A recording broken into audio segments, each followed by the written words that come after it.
यार दोस्तों, बहुत बहुत स्वागत है आप सभी का हमारी 2 मिनट स्टोरी में। दोस्तों, आज की कहानी बहुत ही मार्मिक है, बहुत ही खास कहानी है और सत्य घटना पे आधारित है। ये कहानी इसी समय की है, बहुत दिन नहीं हुआ, मतलब इस घटना को हुए मेरे आसपास की कहानी जो मैं आपको सुना रही हूँ। दोस्तों, एक गरीब परिवार की 2 बेटियाँ हैं। 2 बेटी हैं एक माँ की, और उसका पिता मर जाता है। फिर उसकी माँ दूसरी शादी कर लेती है और इन दोनों बच्चियों को लेकर के उसके दूसरे पिता के घर जाती हैं। वहाँ माँ मर जाती है। अब दोनों बच्चियाँ छोटी हैं, एक 3 साल की है, एक 5 साल की है। यहाँ इसका असली पिता मर जाता है। जब माँ दूसरी शादी करती है तो उसकी दूसरे घर जाके उसकी माँ मर जाती है। अब ये दोनों बच्चियाँ अनाथ, न माँ न पिता। और जो इसका सौतेला पिता रहता है वो फिर कहीं और शादी करता है और उसे लेकर के दूर कहीं रहने लगता है। इन बच्चियों को अपने ही घर छोड़ के चला जाता है। अब बच्चियां दोनों के अनाज का कतरा खाने के लिए, पेट भरने के लिए परेशान रहती हैं। छोटी छोटी बच्चियां कहाँ जाएं। अगल बगल के लोग इनको खाना पीना थोड़ा बहुत देते थे, उसी से अपना गुजारा करती थी।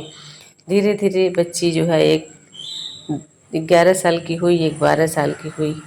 दोनों बच्चियां अपने काम करती थीं घरों में इधर उधर, और कोई कुछ दे देता था, उसी से इनका जीवन यापन होता था। जब ये बच्चियां 11-12 साल की थीं तो गांव का कोई व्यक्ति एक आसपास आवासीय विद्यालय था, उस विद्यालय में ले जा कर के उनका एडमिशन करा दिया। दोनों बच्चियां वहीं रहने लगीं और वहीं धीरे धीरे पढ़ने की कोशिश करने लगीं। उन बच्चियों को धीरे धीरे स्कूल में अच्छा लगने लगा। वो घर जाने के लिए तैयार ही नहीं थी। वहाँ की जो मैडम थी, जो वहाँ की प्रिंसिपल थी, बहुत अच्छी थी।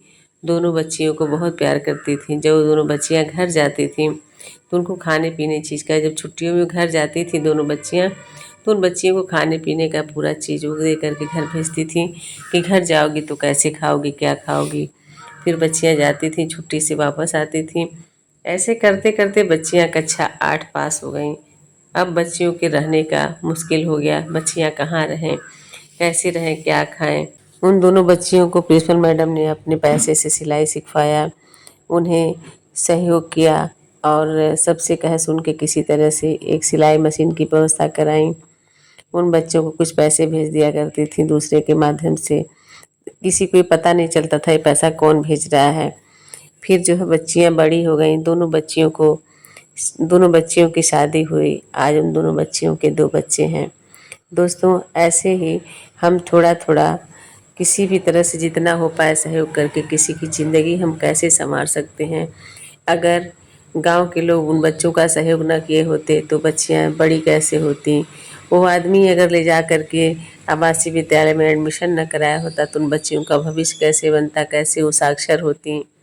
फिर उस प्रिंसिपल मैडम का हाथ नहीं होता, वो बच्चियाँ कैसे आत्मनिर्भर होती। तो देखिए, कड़ी दर कड़ी कोई सहयोग करता गया उन बच्चियों का, तो आज वो बच्चियाँ समाज में जी रही हैं, सम्मान से जी रही हैं। उनका घर बस गया है, उनके 2 बच्चे हैं। तो दोस्तों, ऐसे ही हम लोग जहाँ भी हैं, जैसे भी हैं, जो हो सकता है उतना हम कर सकते हैं। थोड़ा सा एक सहयोग कर सकते हैं।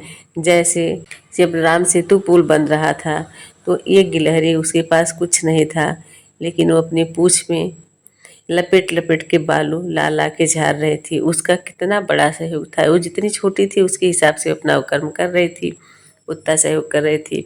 उस तरह से हम लोग कहीं भी किसी भी समय सहयोग कर सकते हैं। दोस्तों, आज की कहानी यहीं समाप्त होती है। प्लीज़ आप लोग बताइए कहानी कैसी लगी, और आप सबसे मेरा आग्रह है कि आप लोग मेरे चैनल को सब्सक्राइब करें, सपोर्ट करें। Thank you.